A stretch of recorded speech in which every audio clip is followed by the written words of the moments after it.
And I believe we are live. Hey guys, welcome to Pixel Cherry Ninja's channel. And it is a great honor and a great pleasure that we have the sole developer, the one and only guy behind this upcoming open source FPGA handheld project that's primarily based around the Game Boy, but it potentially has a lot of future possibilities. So we have with us today, guys, we have Eli Lipsitz. Hopefully I've got that name right.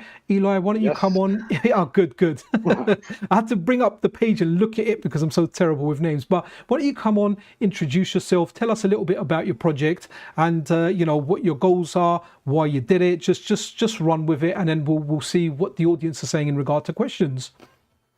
Yeah, all right. Well, thanks for having me. So, yeah, I'm Eli Lipsitz. I'm the developer of Game Bub.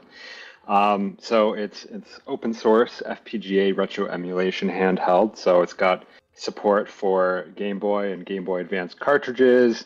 And then it also supports things like link cables, other original hardware.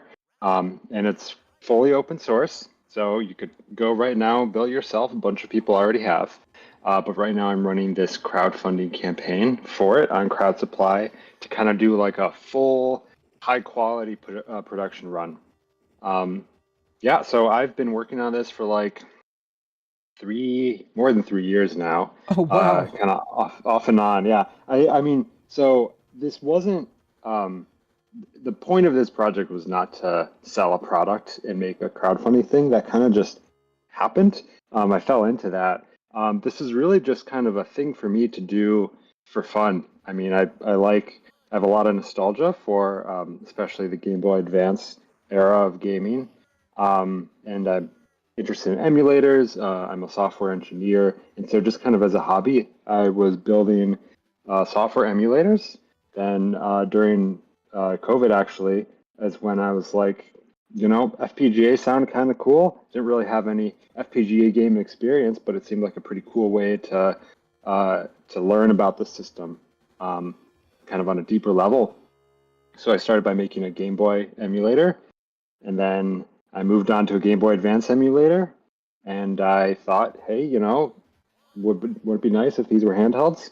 And so I just kind of started learning the stuff I need to learn and doing what I need to do to build this this handheld device.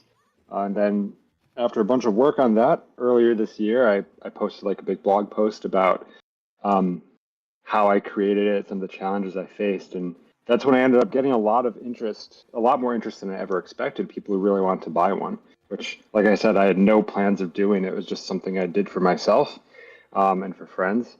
But I kind of started thinking about that and thought it would be cool to actually do like a proper production run, get into the hands of more people who can't necessarily or don't want to build it themselves.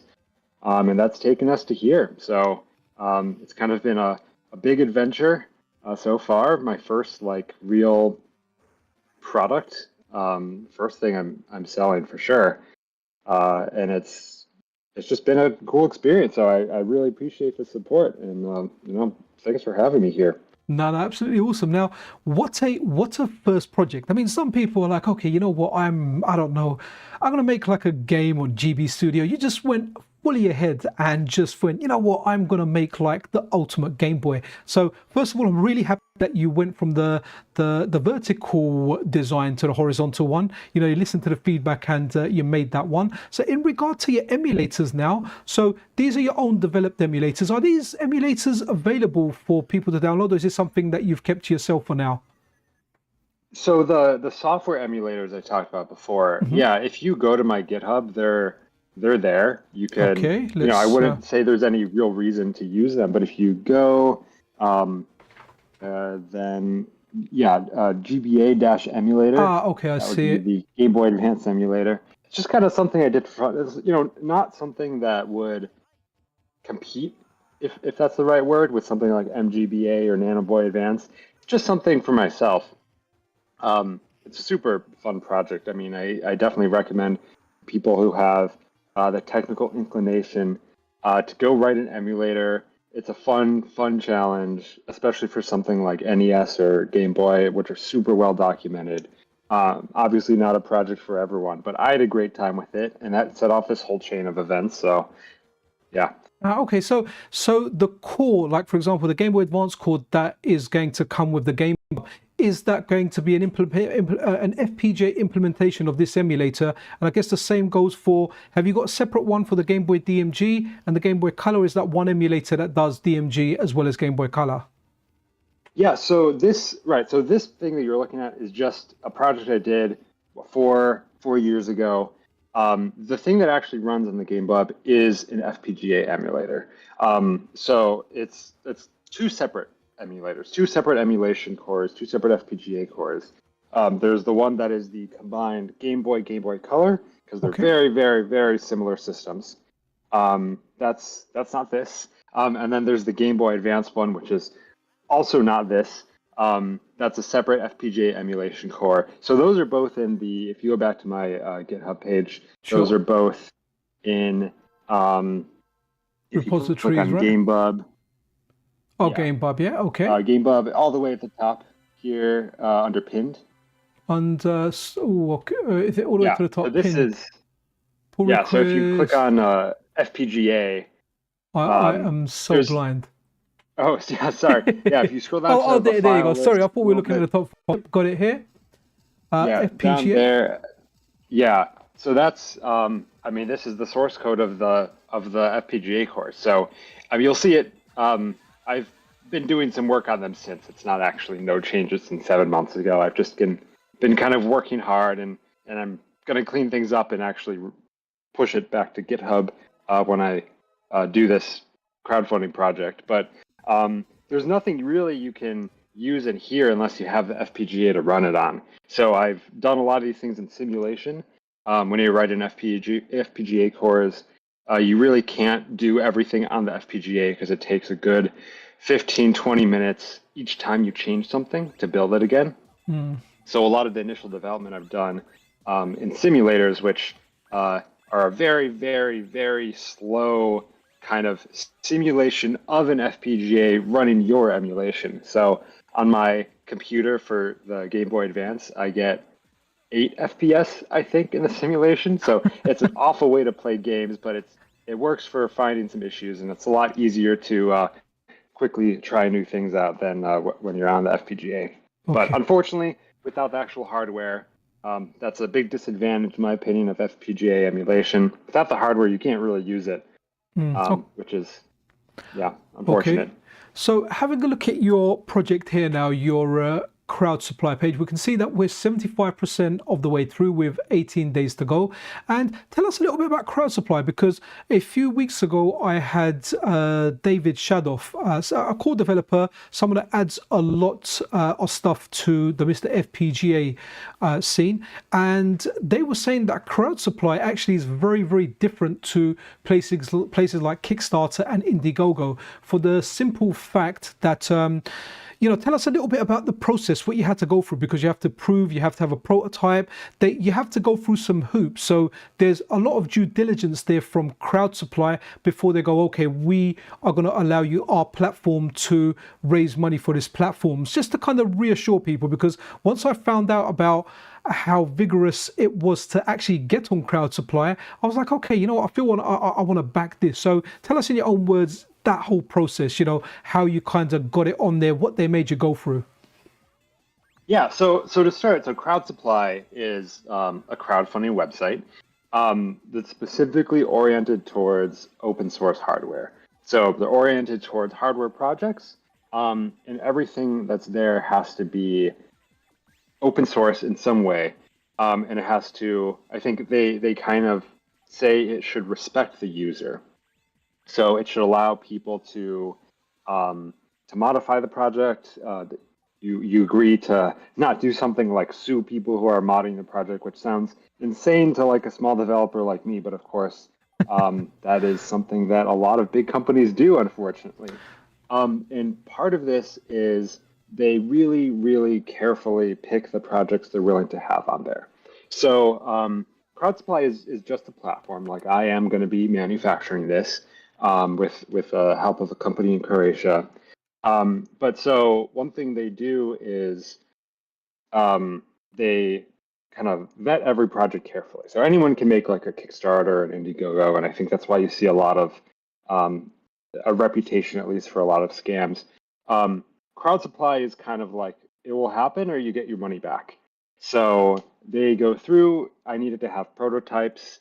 The process was actually a little different for me than I think it is for most people who put something on crowd supply because they actually reached out to me because I did not plan to do any sort of crowdfunding or anything, but they saw I had prototypes. They saw I was really far along. They saw I had write-ups. They saw everything was open source. They thought this would be a pretty good fit. So they reached out to me, and I was on a pretty long call with them, just kind of talking about the project, more for them to convince me to do it than me to convince them to actually have it. But like this was not just like these are actual people. It's an actual company. They're telling me about how they have a 100% success rate, where every project that's been funded has either delivered the product to the customers or customers have gotten their money back. So that's, I mean, great. Like I'm definitely pretty wary of something like a big Kickstarter for a hardware project. They usually promise a lot of really big things, and there's not a whole lot of how we're actually going to make this happen. So just looking through the Game Bub page, looking through a lot of crowd supply pages, you see it's not like that at all. This is actual stuff that people have made that are ready to be taken to the next level. And I think another big difference here is because things are really all open source, at least to some extent, these aren't like huge projects that people are just trying to like raise a bunch of money and make a bunch of money on this. Like I'm personally, I know $100,000 looks like a lot of money. It's unfortunately really not. And, I'm certainly not really going to be making any money from this. Certainly not when you factor in my time, but even if you don't factor that in. And I think a lot of these projects here are people who just want to build something and bring it to users and not necessarily to just like make boatloads of money or anything. And that's what allows all these projects to be open source. It's what allows them to respect their users, to not try to limit functionality, to sell more products, that kind of thing. We're just here to make cool stuff. And then that's why I'm doing that. I mean, in all honesty, so it's very wholesome of you to get this out there, to put in your time to kind of bring this project. I liked it when I first saw it, and then I loved it when I saw the horizontal form factor. But in all honesty, you could have actually made a closed source product and just released that on the market and maybe gone the Kickstarter route. And like you said, you potentially could have made a whole buttload of money. So, thank you from me and the FPGA gaming community. I know everyone's very happy about this and how you've kind of gone about this. So, thank you for that, because hey, we love FPGA gaming and you are delivering. Yeah, I'm glad to contribute. I mean, like the reason for making it open source is, I think, especially when I was first developing emulators, the emulation development community is just such a amazing community, really welcoming people. There's amazing people on the emulation development Discord, people that are super supportive. Everyone's helping them, helping everyone out, helping each other out. Is really positive and it's great.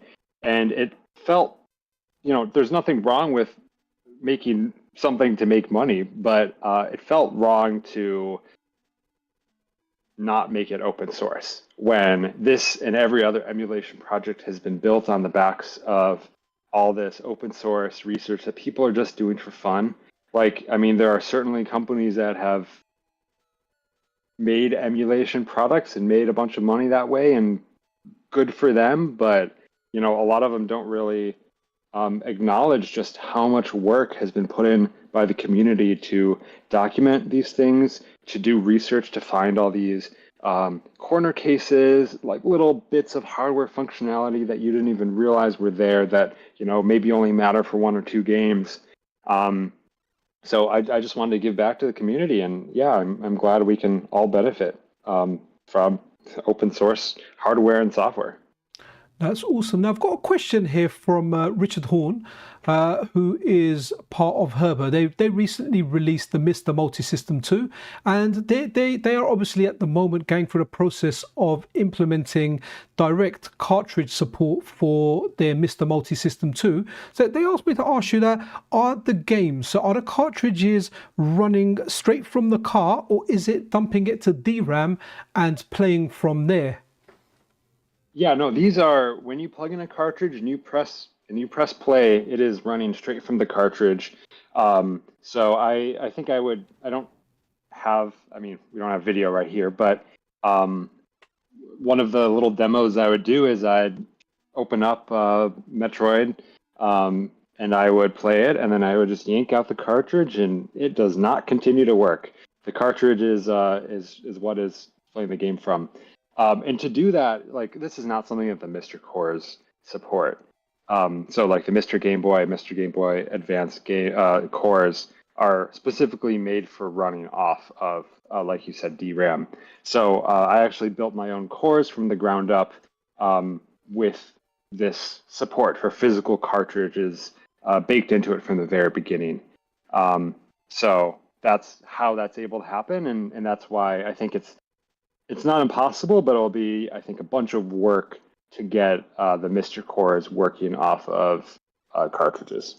Yeah, at the moment on that, so Herbert, the Mr. Multisystem 2 guys, they've shown, I think, Game Boy DMG and the Game Boy Color potentially running on that. Also, you've got Taki Udon, who's started a company called Retro Remake, or started the company, he's one of the people behind it. They've recently been showing support for optical media via the Superstation 1, but most recently they showed the Nintendo 64 cartridge booting up with a Mr. So I think people are making changes to existing cores in order to get that compatibility. But that's really important for the Game Boy, because look, I honestly, I have a few Game Boys. I do like handhelds. It's almost like my kryptonite. Leading a busy life I do with family, kids, I like handheld gaming. So, but even though I've got physical media, I'm lazy, man. I just like play. I like a big list of ROMs there, and I just like selecting stuff out from there. And that's one good thing about your thing. So you can play your cartridges and you can play ROMs on there. So as soon as so for example, you get the Game Bub, you can run your cartridge, but if you put an SD card in it, is it just something simple as create folders on there, GB, GBC, GBA, and they will just, the games will just the ROMs will just get picked up once you boot a core? What's the kind of process when you want to run games off an SD card? Is it pretty straightforward? Yeah, so like in the picture you have on the screen here, playing Apotris. I love that game. Yeah, unfortunately, I'm actually pretty bad at Tetris. I'm bad at it too, man, but I still love the game. Yeah. So with Apotris, with Good Boy Galaxy, which I've been playing through, so you just put the ROMs on the SD card, and then you can go to there's a menu option for load ROM, and then it just shows you the files on the SD card, and you just pick which one, and it will load it and play it. So you don't have to like download cores or set up anything or do anything like that. That was actually something that kind of struck me. I got to play around with a friend's emulation handheld, like one of those Android-based things, which is super cool, but there was just so much work to set it up. Like it didn't come with anything. Like I'm not saying it should come with games, but I thought it would make it easier to get emulators. But no, you had to like go download things. There was like a bunch of jitter. Like you had to set up the controller, which was weird because it was just part of the system. So yeah, Game Bub, completely plug and play, both with cartridges and with homebrew ROMs off of a micro SD card. Superb. And it's got stuff, so you've got an accelerometer. Let me get that word right. Yeah. Accelerometer. Yeah. You say it better than I do. So a gyroscope. Maybe I should use that term. As well as that, you've got rumble in there, and you've got a real-time clock. And I remember a recent post from you kind of talking about it and saying that you can, with what was it? Was it the UART port?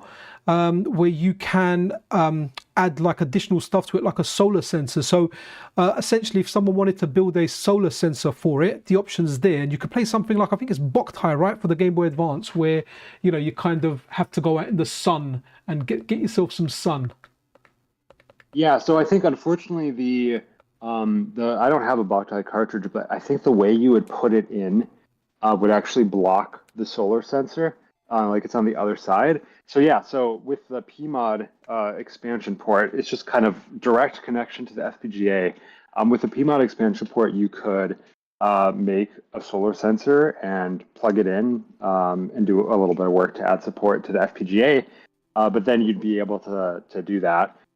Yeah, I also mentioned the infrared. The Game Boy Colors had a infrequently used infrared port on them, and I didn't actually build that into the Game Bub for a few reasons, but if you wanted to add that, you could always make a little board and plug that in. You don't have to take apart the whole console or mod it or do some soldering or whatever. You just could plug in a new board.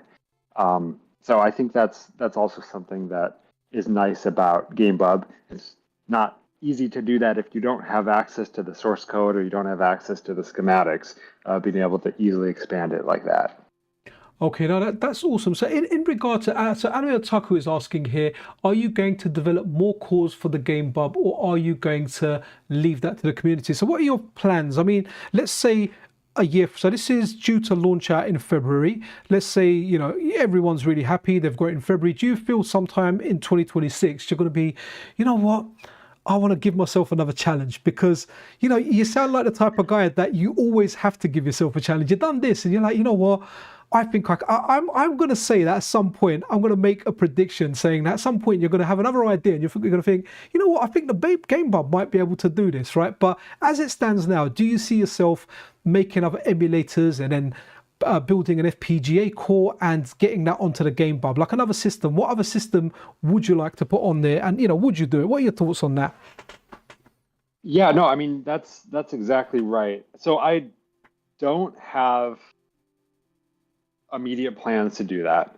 So I think it's actually a little ironic that if I hadn't gone and done this whole crowdfunding campaign, I've spent so much time over the last few months kind of revising designs, doing things for manufacturing. It's really, there's a lot of user polish that, you know, I wouldn't care about, but if I'm actually releasing a product, I want it to be a really polished product.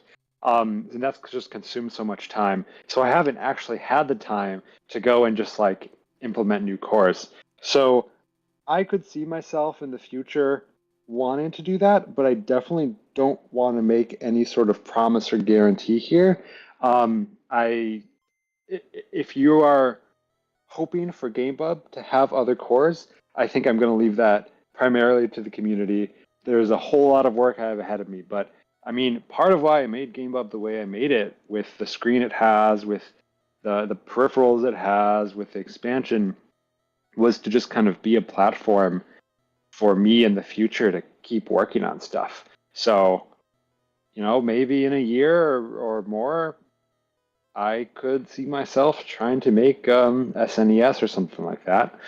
I've had a kind of a little rule with myself with emulators that I'm only going to replay old games if I write an emulator for it, and there's a number of SNES games on my list. So no promises. Certainly wouldn't be doing that in time for Game Bub to launch, but a lot of people I've seen have expressed interest in porting their own cores to Game Bub. So I think that's definitely the more likely possibility in the future. Sorry, long-winded response.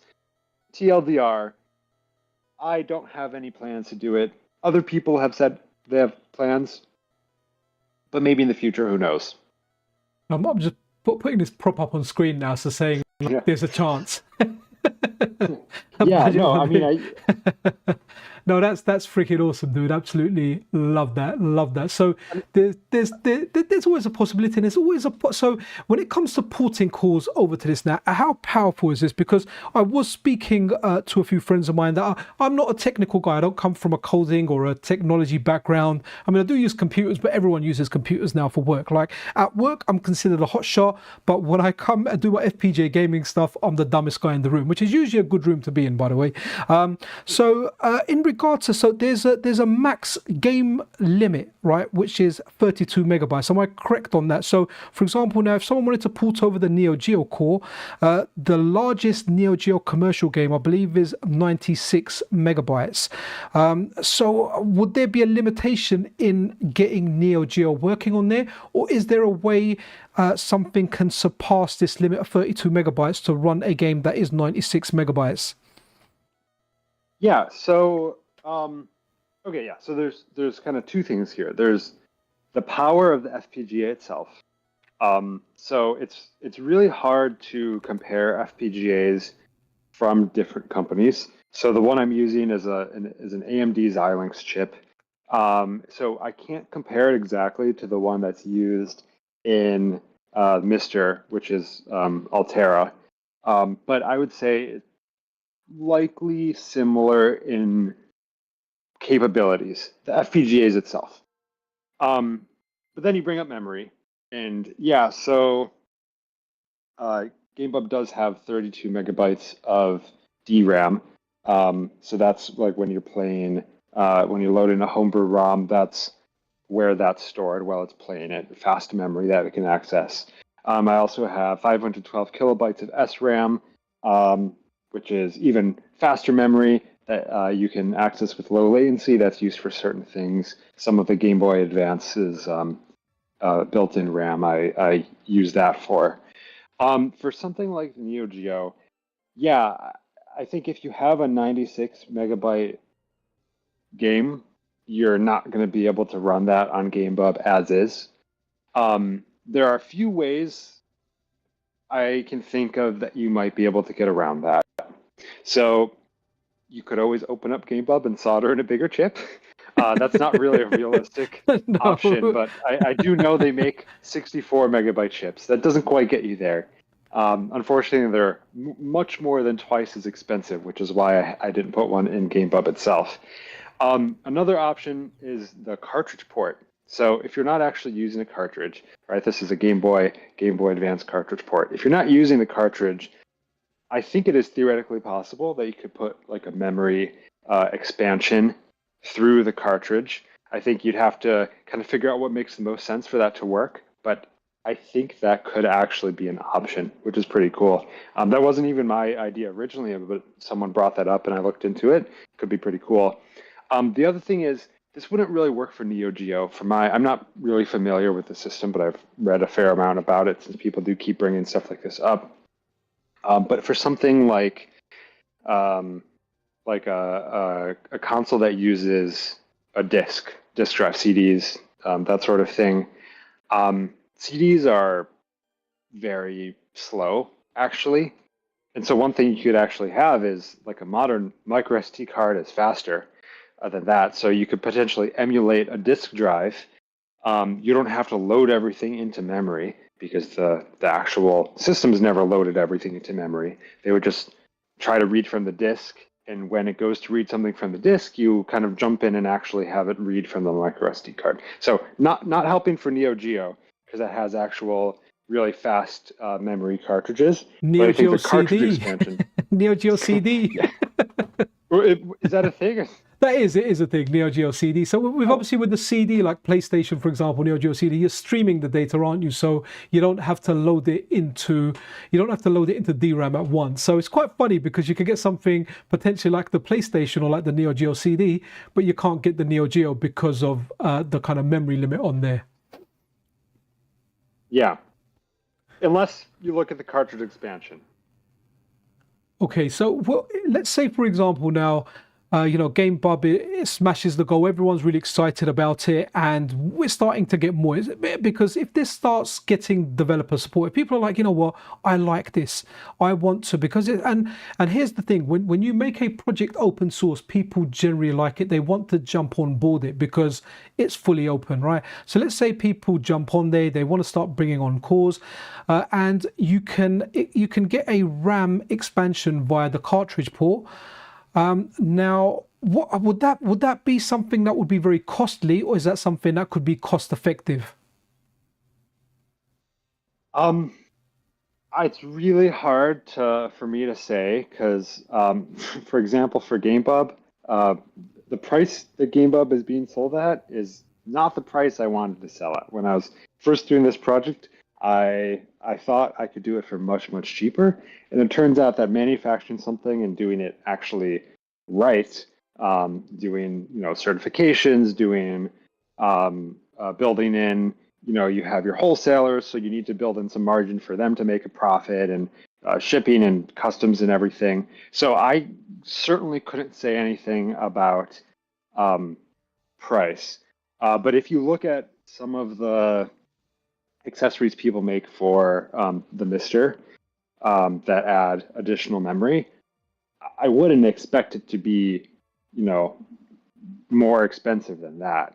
I think that's probably a good baseline. That's a product that someone has made with extra memory that they're selling.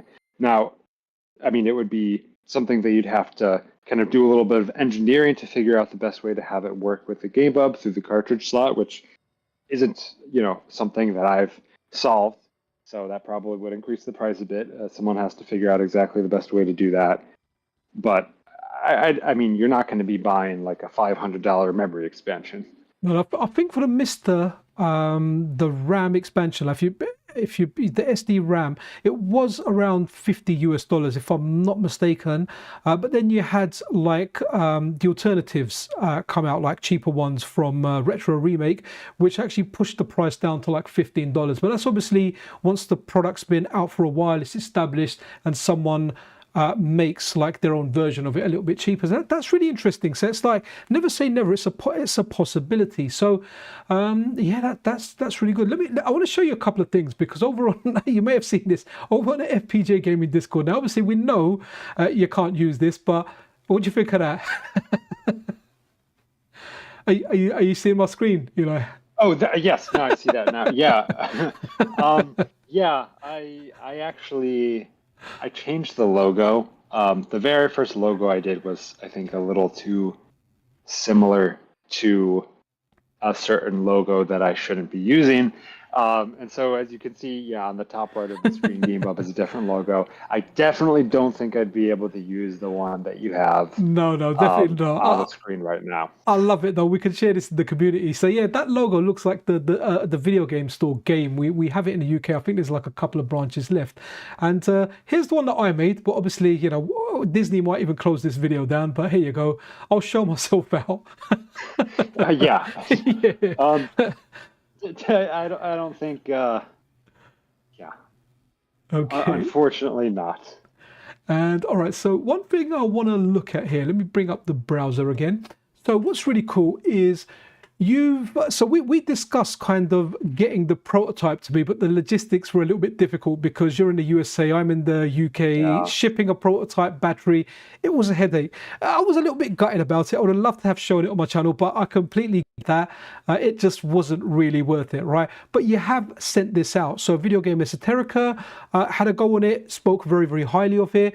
I know Retro Game Corps had a look at it as well, but I haven't watched that video yet, but I'm sure they spoke highly of it as well. So, for anyone out there that's thinking, oh, this is a crowdfunder, it may not happen, the prototype's out there, it's gone out. Here you go, another channel down here, Retro Handhelds. So what was it? So is it only 3 channels that it got passed around to, or was there a few channels more? And what was your experience doing that? What was the feedback you got from them once they tried it out? Yeah, so those are the 3 channels I know of right now. I've actually sent it to a few other people, and I'm just waiting for that stuff to come out. So hopefully that will come out in the next week or two, hopefully before the end of the campaign. Just kind of sending it around. I only have a few prototypes, so I've had to send them to people and then had them send them back for me. Actually, I'm still waiting on the one back from Russ from Retro Game Corps, because he's all the way in Hawaii, and unfortunately, it's pretty far away. So Okay. I actually looked at the distance between me and you right now is closer than me and Hawaii. Oh wow. But unfortunately, because different countries, that actually makes it hard. No, I get that. Yeah, so I've had, those are the 3. Expect a few more before the end of the campaign, I hope. it's nice to get some more attention on these things, and it's also really nice just to have people see this and see that it's not a scam. You know, this is an actual product. I mean, these are prototypes, but they're actual prototypes that I've gotten into the hands of people. And I think all the feedback so far has been very positive, kind of almost unexpectedly positive. I think people always say, you know, your own worst critic. And if you give me a Game Bub, I could just go on and on and on about all the things, all the problems I find with it, all the things where, oh, this doesn't line up here, oh, I had a compromise here, or like, oh, you know, I wanted to do this other way, this isn't perfectly straight, that kind of thing. So it's actually pretty refreshing to have a neutral person who doesn't see the whole development and just kind of sees the product. And that I've gotten some pretty positive feedback from them about it. But you asked about things that they've mentioned. Zoo from Retro Gaming Handhelds actually, I think, first pointed this out, that the D-pad was a little small. And I looked, and Russ also talked about this. The D-pad is actually a bit bigger than the original Game Boy Advance SP, which I've been using primarily. But then I kind of looked at it and realized, you know, it is a little small. So I'm actually working on a version of it right now. My last few changes before it has to go into full production, where I do have a bigger D-pad for bigger hands. Of course, some of the feedback that I got, well, before I actually had prototypes around, was about making it horizontal. So I looked into that and decided that would be good. So I did make that horizontal. The screen, of course, I know the bezels are huge. Believe me, that is the first thing I see when I look at Game Bub 2. But that's just kind of a limitation of what's in the market. So making a custom LCD costs millions of dollars. I don't have that kind of money to throw at it, and so I have to use off-the-shelf things. And so just the size of it is dictated by the size of a Game Boy cartridge, because I want that to sit fully flush with it. It needs to be a 3:2 resolution, ideally integer pixel scaling for Game Boy Advance, which is kind of the system I'm focusing the most on. And that doesn't leave a whole lot of options, unfortunately. So there aren't any bigger screens I can use that would fit in it without making the whole thing much bigger. Okay. So I think all the feedback I've gotten, people asking about questions about a link cable, having a link cable notches. That's something I'm working on now too. It's just been really cool to see it in the hands of other people who are just experiencing it for the first time. Nice. And one thing with the link cable, I have to say, is, you know, the actual link cable cavity, the hole for it, don't make it too deep, because one of the issues with the Analog Pocket is when you're buying all these aftermarket link cables, which work perfectly fine, but they don't go in deep enough. So the connection's deeper in there. So you're kind of having to like what's the right word? Like cut a little bit of the plastic from the outside to get it to fit in. That's one thing that I found with the Analog Pocket. So if you have an official one or you buy the analog one, it's okay. But a lot of these third-party ones that work on a Game Boy, they don't work so great on the Analog Pocket, only because you have to wedge it in a lot further. Also, just wanted to say that during the stream, you went from 214 backers to 215. I don't want to say we're responsible here, but I'll take the credit. Yeah, no, well, that's great. Yeah, every backer helps just to get to that goal. Yeah, well, fortunately, I have primarily been testing with unofficial link cables. Good stuff. It was actually only later that I got some official ones, because I realized I got to make that work too. So they've all seemed to work fine for me. I'm sure there's a lot of unofficial knockoff ones out there, and I can't test with all of them, but I've tested with a couple of them at least. Yeah, I'm just talking, you know, on Amazon, so it's probably the same one that you get off AliExpress. All it worked because it worked when I linked two Game Boy Advances, but when I was linking an Analog Pocket with a Game Boy Advance, it was just it wouldn't, like, I could feel I needed to push it in further, but the plastic kind of housing around the metal connectors wasn't like, it was too far along, for example. So it was just, that was the analog pocket potentially having it too deep. But if you've tried it with any random aftermarket ones, they're very, very similar. So hopefully that's all good. But I mean, I've got one that I've chiseled down anyway that I use for the analog pocket. So if I do face that issue with this, I'll be using that. But that's really, really cool. We've got a question here from SNK Kev, who's a long-time supporter of the channel and a member. He just says, what made you name this system the Game Bub? So okay, so people have brought up that bub in some German dialects means boy. I've That's heard not that. I've heard intentional. that. Is that intentional? Was that intentional or That is unintentional? not intentional. Oh wow, okay. Unintentional.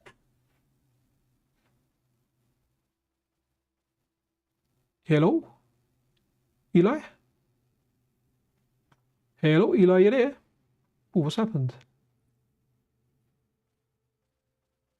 I didn't even know about. I think sorry, it's Eli, just kind of a thing my brother and I. The volume just cut out there for a bit. So yeah, so the last like maybe 10 seconds we didn't get anything. So whatever you said, just let us know again, which was Game Bub, German, coincidence, and then you're going to tell us why you called it a Game Bub. Yeah. Yes. Can you hear me now? We can hear you fine. Okay, great. So people have also brought up that Wolverine in the comics calls people bub. That's also not intentional, just a coincidence. But I think that's the closest thing. So bub is just kind of this something that I guess my brother and I, growing up as kids, would kind of say. I think the closest thing is when you look at the dictionary for bub, an aggressive or rude way of addressing a boy or man. So I guess that is how Wolverine uses it, but I thought it was just kind of a funny thing to call it. If I had known from the start I was going to be doing a whole crowdfunding campaign for it, I maybe would have called it something a little bit more serious. But this is the name I have now, and some people love it, and some people hate it, but a little too late to change it for me now. You know, if a product's good, it really doesn't matter what it's called. And, the product looks like it's on track to deliver. It looks like you're going to make that campaign goal as well. We're 3/4 of the way through, so that's going to be awesome. One thing that I wanted to ask you as well, are you going to have like screen filters on there? Like I'm a big fan, like out of all the Game Boys, the Game DMG is my favorite because that's what I had when I was very, very young and I used to skate with that. So are we going to get that yellowy green screen? Because that's the only way I like playing the DMG. Yeah, no, so you can actually do that right now. So in my, I've been posting these weekly updates on the crowd supply page. And the last update that went live a couple of days ago, color correction on the Game Bub. If you scroll up to the top. Oh, up to the top, yeah? Cool. Let's go. All the way to the top, and then it's just right under the video. There you go, see it. Yep. Yeah, okay. So there I talk about, so this is primarily around color correction. So kind of matching the colors desaturation that the original screens had. But one of the things I do is in the menu options, you can also select when you're playing a Game Boy game, you can select whether you want it to be grayscale, whether you want it to be pea soup green, as they call it sometimes, the original Game Boy, or whether you want it to be a slightly less aggressive green that you have on, I think, the Game Boy Pocket. So that's definitely there. I don't currently have any like scanline filters, which I know some people like. That's something I want to do at some point. Scanlines aren't really Game Boy though, are they? It was always like a grid that you had on like the game, a grid kind of effect. And I guess grid. Yeah, so scanlines are more for, let's say if a Super Nintendo call comes out for that, that's where you want the scan lines. And in all honesty, if you're only for handheld modes, scan lines they don't work. It's when you're connecting it to a bigger display that they really, really shine. Yeah, I guess scanline maybe is the wrong way to put it, but if you scroll up to the top of this page, if you look closely at Metroid Zero Mission, that's running on a Game Boy Advance SP. There's something going on there. Maybe scanlines aren't the right word, but there's okay, I'll see it. I see the lines you're talking about. Like that. Yeah, but that's something I'd probably want to add in the future. I've mostly been focusing on the color correction because I think that's the biggest thing that makes it look worse in some cases, is if everything is super nice and saturated with the modern display, which is just not what the original game designers had. But of course, that's fully optional. You can turn that off. And yeah, Mm. for the Game Boy, you can have whichever shade of green you want, or you can use one of the Game Boy Color palettes that they added, like how like when you play Metroid 2 with the Game Boy Color, you actually get some blues and reds in there. Ah, okay. There's a lot of ROM hacks. There's quite a lot of color correction ROM hacks as well because, like, I'm a big Castlevania fan. So when you look at those on the Game Boy, especially the first one, Circle of the Moon, it wasn't designed for that unlit screen. You know, there was parts of it. I think part of the reason I wear glasses now is because of playing that game. It was very, very dark. But what they've done now is for some of the Castlevania games like Harmony of Dissonance, they've done like a recolor. Because you've got like brighter screens now, they've given it like a darker look, which is closer to Symphony of the Night. They look really, Yeah. really good. They're well worth checking out. But obviously, they aren't something you'd be able to play on the original hardware. I actually turned on my original Game Boy SP the other day, and I was like, "Wow, is this what the light was back then?" It was dreadful, man. I think we're older as well, so our vision's not what it was when we were young kids. And I was like, I actually played this damn thing. You know, all the ones that I use now are modded. I generally use the analog pocket for handheld gaming. I'm very happy with the device. My biggest criticism of it is the freaking D-pad. Like the D-pad's okay, but for playing like a fighting game, it's just not that good. Or some games that require a lot of dexterity, they're not that great. So I'm glad you're revisiting that D-pad. For reference, the best handheld D-pad that I've ever used is the PS Vita D-pad. If you haven't tried that one out, try that one out. It's very good. It's accurate, and you can pretty much play anything on there, from Mario to a fighter to a shmup. It works really, really well. Yeah, I haven't used a PS Vita one. You know, we were always a Nintendo family growing up, Mm. and actually, I think a lot of the Game Boy Advance games I played on a Nintendo DS, which had a much better screen, which was nice. But yeah, no, when Russ from Retro Game Core did his review of the Game Bub, he did comment positively on the D-pad, and I know he's often kind of pointing out a lot of flaws. So that to me was really nice to hear, because I guess I haven't been able to compare it to all the different systems in the world. So I think it's a pretty good D-pad. I'm just focusing on making it a little bit bigger. I have to watch it. I have to watch it because he does the Hadouken test on this. I have to check his Hadouken test to see if the Hadouken came out. So as far as like, so let's speak. Let's say, what is the FPGA in this? Like, what's the furthest it can go? Is the Mister a good way to measure it? So for example, like we may be able to get something like the Nintendo 64 core on this. We may be able to get PlayStation, Sega Saturn. Do you think those are a possibility? Obviously, if someone wants to put in the development or the porting work. I don't know. The fact that people have gotten those to work on Mister at all is an amazing technical achievement.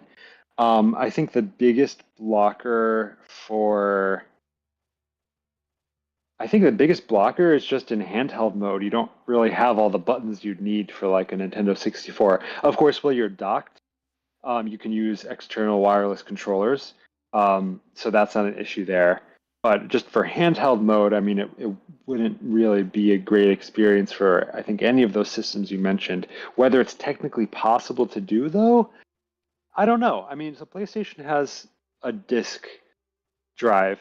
So the trick I said with the micro SD card Hmm. is an option. I don't think the memory is going to limit you there. N64, it might a bit, although, you know, with cartridge expansion, that might be an option. I just don't have enough. I mean, I haven't personally emulated those systems on an FPGA to know whether it's possible. But if people have been able to get them on Mister, I think, you know, with some ambition, I think it's possible that people would be able to do something like that on a Game Bub. This is certainly no guarantee. I would not, if what you want to do is play N64 on an FPGA, I wouldn't get a Game Bub with that in mind. But I mean, if someone could do it for the Mister, maybe. Okay. We've got SNK Kev asking, will this work with Crix's EverDrives? Which I imagine the answer to that is yes. If it's playing Game Boy stuff and it's playing Game Boy cartridges, that should be a given. Have you actually tried like an EverDrive with the Game Bub? I actually do not own a flash cart at all. So I have not tried it with the EverDrive. I should probably get one to see if it works. It should work. If it doesn't, that's a bug that should be fixed. But I will say, though, that using an EverDrive is not necessary on a Game Bub, because with Game Bub, you can load your homebrew ROMs off of a micro SD card. It kind of has a built-in flash card almost. No, I was going to say that's a good point, but the reason, I'll tell you why the flash carts are good. Now, I've stopped using them because I only use the ROMs, but for example, sometimes I actually want to play my original Game Boy Advance with that IPS kind of modded screen. So what I can do is if I've got a flash cart, I can use that flash cart on the Game Bub when I want to. And when I think, oh, I want to play my Game Boy, I can continue the same game on actual hardware. So there's an advantage there, but I do get it. I generally just use ROMs as well. So that's one of the reasons. Yeah. But the other thing I want to say, guys, if anyone out there, I don't know if you're willing to take a loan, but if anyone wants to loan Eli some EverDrives, if you've got some kicking about that you aren't using for testing, then Eli, if you're happy to accept them and return them, then are you happy for people to kind of approach you on that? Well, I think I'll just buy an EverDrive myself. I'm not gonna ask people to let me borrow one. You know what? It's a community. People like to help. But there you go. No worries, man. If you buy one, that's even better because you've got it at hand, and if you break it, you haven't broken anyone else's property. Yeah. I probably have to poke around with it, maybe probe some of the signals, that sort of thing, which shouldn't be destructive, but you never know. Yeah. Well, the other thing I'll mention too is that Game Bub does have support for pulling off the save files and putting that back on cartridges. So if you, I guess if you're playing off of a ROM file anyway, then you could always just put it on your flash card. But you could also back up your actual game files if you want to replace the battery, or if you wanted to easily move them to kind of a computer if you wanted to play on a computer or on a different emulation system or on a flash card or something. So I'll put that there as another option. So can you use the Game Bub to do that? Can you use the Game Bub to extract the save from a cartridge and use that on a ROM? Is that a possibility? Yeah, you can. I think I talk about that on the Crowd Supply page, but yeah, so I've been working on getting it to work with the thing that a lot of people are using is Flash GBX, is this open source piece of software that works with some devices that are meant for doing this. But I've kind of put in a mode into Game Bub where it can act like one of these devices, so you can just pull off and restore the save files or back up your ROMs from your cartridges as well. You should potentially be able to reflash some of those like bootleg flash carts people have, but I don't have too many of those. I think I just have like one or two for me to try it on. Oh, nice. But it's just kind of an extra piece of functionality that I threw in there. No, good stuff. And a welcome one. We've got Anna Taku here saying that, so is this going to be the only run of the Game Bub you're going to do, or do you think you'll do more going forward? Yeah, no, so this is not the only run of Game Bub. So that's one of the great things about Crowd Supply is that if this gets funded, what they do is they actually buy some of their own units, kind of as like a big wholesale order, and then they sell them themselves. So if you back it now, right, and the campaign is successful, you're going to get one, you're buying it from me. But I'll be producing more than just this number of units to sell to Crowd Supply, which they then sell for themselves, and then they do restocking orders. So if they buy, 100 of them or something, and they sell out of those, then they'll go back to me and they'll go and place an order to get more of them, and I'll produce more. Just kind of as long as people are actually buying them, I will be producing them. I mean, it's most beneficial to me if you can get it now, because there's like a lot of fixed manufacturing costs I have to pay for. So it'd be nice to have more of the money for this upfront to do a larger run. But if you can't get it now, or if you want to get more in the future, or you haven't even heard about it until like a few months from now when the campaign's over, there will definitely be more opportunities to get them. And so I think this also helps for people who want core development to happen, right? Like if you have a bigger audience, there's more likely of a chance that more people make cores. And so, yeah, I'll be continuing to sell them. Nice. And what I Or also perhaps want I to will. yeah, what I also want to tell people is when I ordered this, I was like, okay, let me move the money into the account. I put it in there and I made sure it was all in that account that I was paying from. It was one with the lowest international fees for the conversion rate. So I put it all in there, done my calculations, and I submitted my order. And it said, excellent, you're not going to get charged until the campaign is fulfilled. So I was like, I put all that money in there for nothing. I could have just waited. So for anyone out there, just so you know, you're not going to get charged unless the campaign is successful. So it's not a matter of we're going to take the money from you. If the campaign's not successful, we're going to give you a refund, because a lot of times, like if you're me in the UK and you're paying with a high street bank, let's say this is just for argument's sake, £300 complete order. You're gonna pay like 5% on that, right? So you're gonna lose like £15. You may lose it twice on that when you get it back or whatever. So none of that occurs. So if you are going to back it, just know you're only going to get charged if the campaign is successful. So there's no refund to give because you just weren't charged in the first place. All you're doing is giving authorization for Crowd Supply to charge you should the project meet its intended target. So I think that's a very, very good perk about it, because I've backed stuff on Indiegogo, and the second you back it, boom, the money goes out of your account straight away. Yeah, that's a good point. I think after it gets funded and they go to charge you, if there's an issue with your order, you have like, they'll send you an email. I think you have like a week or so to correct it. So even if, you didn't put the money in the right account or something that doesn't work out, like you don't miss out on backing it. No, that's awesome. Tell us a little bit. So a couple of questions here. I know we're coming up to the end of the interview, so do appreciate your time, Eli. So the Game Bub, from what I can see, it's got 6 buttons, so Super Nintendo style, 4 face buttons, 2 shoulder buttons on the actual unit. And as well as that, tell us a little bit about the dock. Will it have support? For example, I really like using 8-bit DOE RF controllers, a 2.4 gigahertz one. So 2 questions there rolled in one about the button, the layout, the quantity of buttons, and controller compatibility with the dock. About the button layout. So I think I've gotten a few questions asking like, okay, if it's meant for Game Boy Advance, why do you have 4 face buttons there? The main reason there is, there's 2 things. There's one, it's future extensibility. So I think it would limit it a little bit too much if I only had the A and B button. That's just kind of not enough for a lot of the systems people might want to do in the future. Like I said, like SNES is kind of set the standard for the basic things until the last couple of years when people have been throwing like L1, L2, L3, L4, L5 and all the different places. Until that point, I think the diamond pattern was pretty much the standard.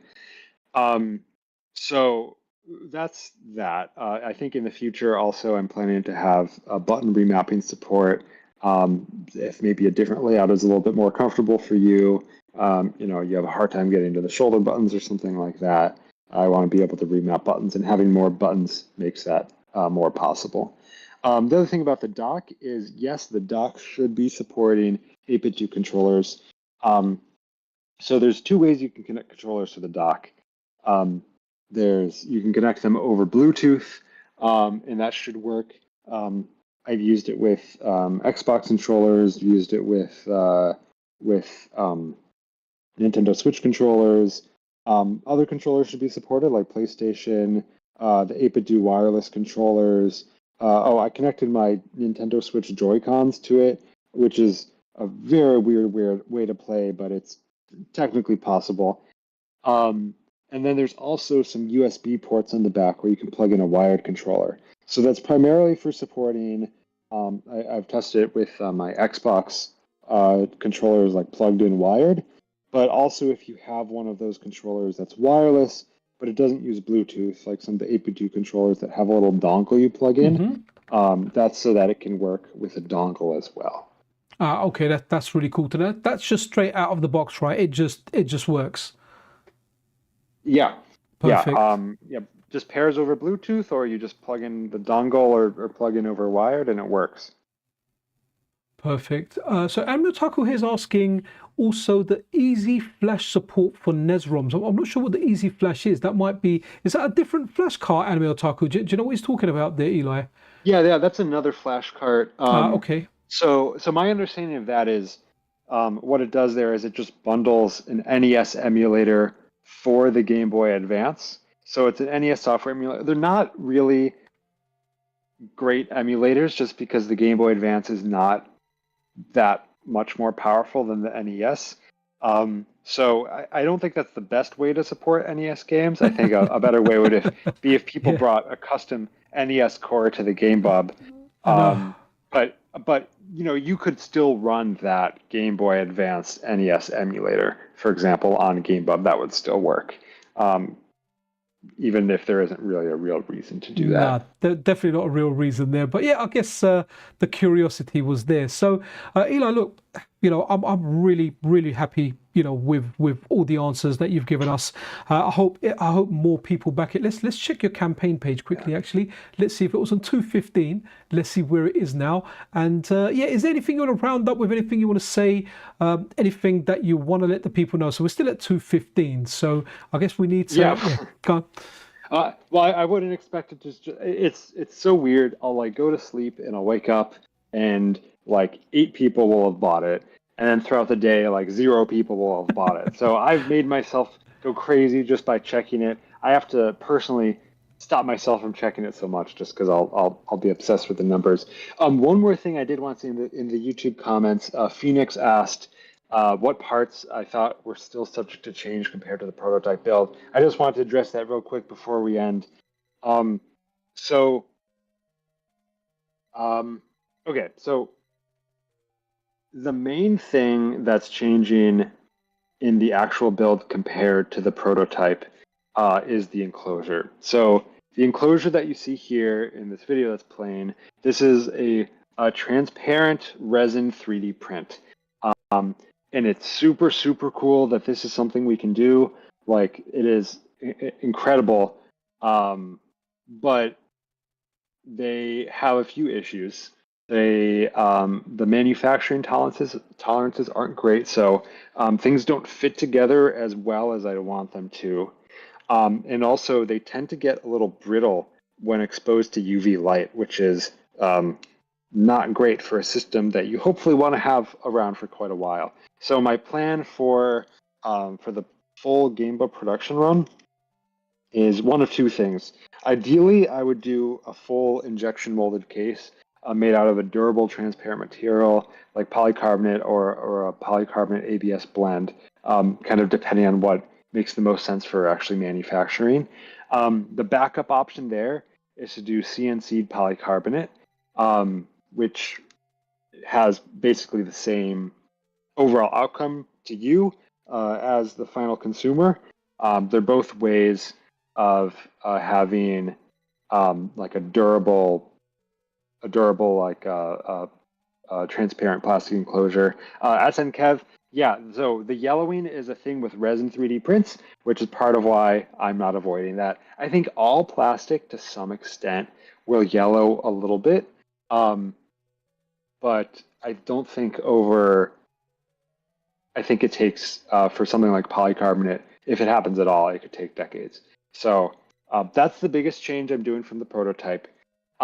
The other things are just kind of addressing some minor things like making the D-pad a little bit bigger. I don't actually expect really any major components to change. It's when this campaign ends, I have to kind of go ahead and make the thing. So I don't want to make any big last minute changes that would impact the timeline and make it harder for me to deliver this on time. So I think the enclosure is really just the main thing, which kind of just makes everything, and the buttons too, just making those not 3D printed, making those an actual high quality injection mold or CNC. Those are the things that will have the biggest impact, I think, on the end user experience. So unfortunately, I would love to upgrade the screen. I just haven't found another screen that is bigger, that has the right aspect ratio and actually fits in here. So everything else should basically be the same, which is good for you guys, because I've been able to test this and develop on this for more than a year, 2 years, I think, since my very first revision of Game Bub. So things are super stable, which is great. Superb. Well, go on, Eli. No, sorry, yeah, go ahead. No. I was whatever you want to say. Go. No, I mean, I was just gonna say, I was just gonna start wrapping up, but yeah, that's what I was gonna do. But yeah. I thought you were gonna come with some next revelation. But never mind. Okay. Well, look, it's been an absolute pleasure, a great learning experience, and yeah, man, I'm really looking forward to this project, and we can see that we are three quarters of the way through. So if anyone there hasn't backed it and you're thinking about it, there's a link. I've pinned a link to the live chat at the very top is pinned, and as well as that, I have, if you check the description, you can find a link to the Game Bub there. As well as that, you can actually go into Google and put in Game Bub. As long as you go into crowd supply, that's usually the first hit that you get. You can get it there. So if you're on the fence about it and you need some convincing, hopefully there has been some convincing. Eli, thank you so much for your time. I'm going to bring this dinosaur back up because it looks awesome. Thank you so much for your time, man. And yeah, man, just anything you want to say, any goodbyes you want to say, and yeah, we'll end the stream. Yeah, no, I mean, well, thanks for having me, and I really appreciate the support of everyone. Like, you know, I've said this a bunch, but I'm going to say it again. I did not expect to be making a crowdfunding campaign. It's really only because there was just so much support and interest from people, and I think it's just a really cool thing I'll be able to do, not to make a bunch of money, but just to make something for the community and for people to enjoy.